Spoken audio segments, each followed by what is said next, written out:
Are Super Dragons the best troop in Clash of Clans? So let's take a look at 3 different ones that you can use from when you unlock them all the way up to the maximum level. But first, let's go ahead and use Super Dragons on my max Town Hall 14 with only free spells. So let's go ahead and hit this base right here. It is mostly maxed out except for maybe a couple cannons and mortars, but other than that, let's go ahead and first start by creating the funnel at 2 different spots. Since there is an air defense there, I'm going to use a super wall breaker. And let's drop in my king and drop my queen right here to control where the king is going. I'll then deploy a super dragon over here on the left side or the right side of the base. Let's drop in a super dragon there, 2 balloons, and the rest of my super dragons. I'm then going to deploy my Grand Warden. Let's use my king ability and my queen. Let's use my battle blimp.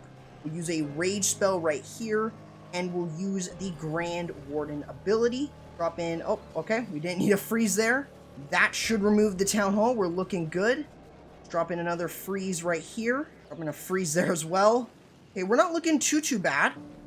Let's see, where else do we need freeze? Let's drop in a freeze here and here as well. Let's use my Royal Champion up top. It's not looking too bad. Let's drop in one here. Protects that stuff. Drop in one here as well. Let's see, let's use our last one here. All right, this is not looking too bad. I think we might be able to get it, guys.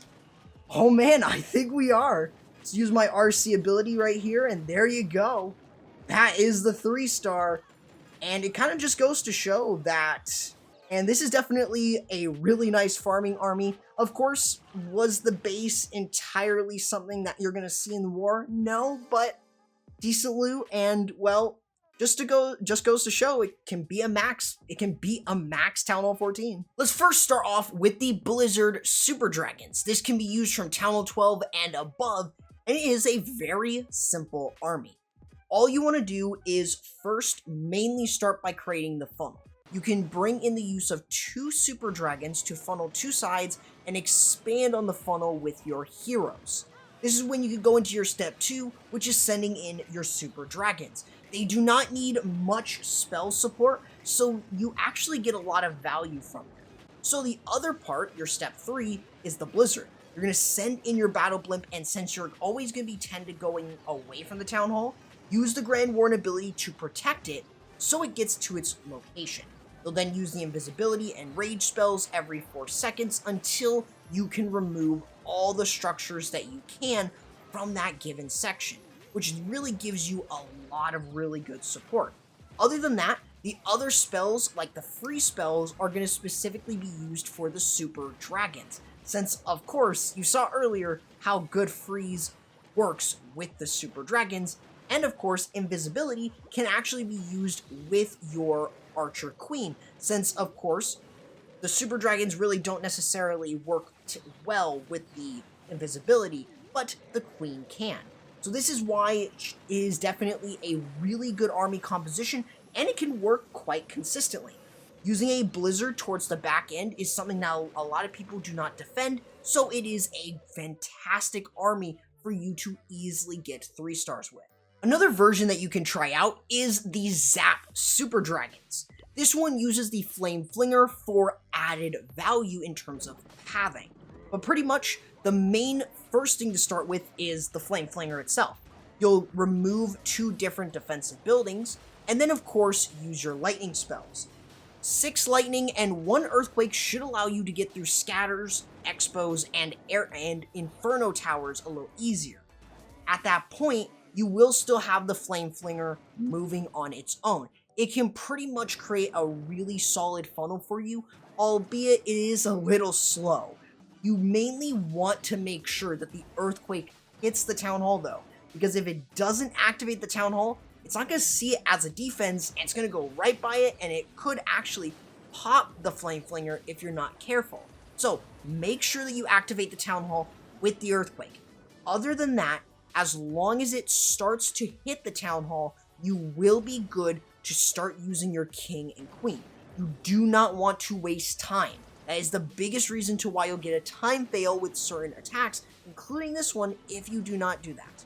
So you want to make sure that you are creating the funnel, but you mainly want to create the funnel on the other side, just so you have a very easy lane for your Super Dragons, as this is your step 3. Then you can have your heroes kind of move in while you've got the main push going. Since you're not using a Stone Slammer or Battle Blimp with this, you're going to use that Grand Warden ability early with a Rage spell to push yourself through.